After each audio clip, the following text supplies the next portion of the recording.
বাবুর্চি স্টাইলে মুরগির মাংস রান্না করতে যেয়ে আমার 1 কেজি তেল কিন্তু একেবারে শেষ। তো ভাবলাম আর জীবনে বাবুর্চি স্টাইলে রান্না করতে যাব না এবং বাবুর্চিদের কাছ থেকেও কোনো রান্না শিখব না।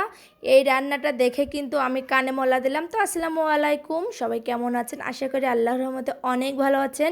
আমি আপনাদের দোয়া আল্লাহর রহমতে অনেক ভালো আছি। তো আজকে এখানে বাবুর্চিরা ওইদিকে আমাদের হালখাতা রান্না করছে আর এদিকে 2 কেজি 2.5 কেজি মতো মুরগির মাংস তো এটা দিচ্ছে আমার কাছে রান্না করতে। তো বাবুর্চিদের বললাম যে ভাই আপনারা যেভাবে রান্না করেন ওইভাবে আমার কাছে রান্নাটা একটু শিখাই দেন, আমি ওইভাবে আপনাদের স্টাইলে করতে চাই। তা ওদের তেল দেওয়া দেখে বিশ্বাস করুন আমার মাথায় হাত, যে 2 কেজি মাংসে সে এত তেল দিচ্ছে যে 5 কেজি মাংস রান্না করার তেল। তো এই বাবুর্চি স্টাইলে রান্না করতে যে ও যে পরিমাণ তেল দিছে তাতে আমার সত্যি বলছে যে 5 কেজি গরুর মাংস অনায়াসে রান্না করা যাবে। আর এখানে যতটুকু পানি দেখছেন অতটুকু কিন্তু পানি না, পুরোটাই তেল, অল্প কোনো রকম একটু পানি, কারণ এই মাংসটা কিন্তু পুরোটাই তেল দিয়ে রান্না করা হবে। তো আমরা যারা বাবুর্চিদের রান্না খেতে খাই আর এত প্রশংসা করি তার কারণ হচ্ছে কিন্তু এই তেল। তারা এত পরিমাণ তেল দেয় সেটা কিন্তু বলার বাইরে।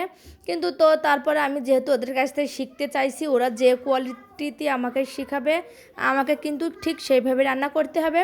তো এখানে আমি একটু ঢাকনা দিয়ে সিদ্ধ করার পরে এটা সুন্দরভাবে কষিয়ে নিব। তো কষাইতে যে মনে হচ্ছে এত তেল একটু মনে হচ্ছে একটু আমি চামচ কেটে তুলে রাখি, কিন্তু তারা সামনে আছে এই জন্য আমি এটা করতে পারলাম না। তো এটা আমি যত কষাচ্ছি তত তেল উঠতেছে, যত কষাচ্ছি তত তেল উঠতেছে। তো আমি এখানে একটু হলুদটা দিয়ে দিলাম, আর হলুদ দেওয়ার সাথে সাথে কিন্তু মাংসের পুরো কালারটা চেঞ্জ হয়ে গেল। আর এত সুন্দর। আর এই মাংসটা আমি যখন অন্য সময় রান্না করতে যাই অল্প পরিমাণ তেল দিয়ে এটা কিন্তু সিদ্ধ হতে অনেক সময় লাগে। আর আজকে সত্যি বলছি এই তেলটা দিয়ে রান্না করাতে আমার মাংসটা কিন্তু খুব বেশিক্ষণ নেয়নি সিদ্ধ হতে। অল্প অল্প একটু পানি দিয়ে আমি এটাতে ঢেকে দেওয়ার সাথে সাথে আমার এটা সিদ্ধ হয়ে গেছে। তো এটাই হচ্ছে তাদের কেরামতি, তারা কিন্তু প্রচুর তেল দেয়, এই জন্য তাদের মাংসটা খেতে কিন্তু খুব ভালো লাগে। তো এখানে কিন্তু আমার মাংসটা যে যে খাইছে সে বলছে কিন্তু যে বাবুর্চিদের মতোই তোমার রান্না হয়েছে, কিন্তু তারা তো জানে না গোপন টেকনিক, আমি কিন্তু তাদের কাছ থেকে শিখে রান্না করছি।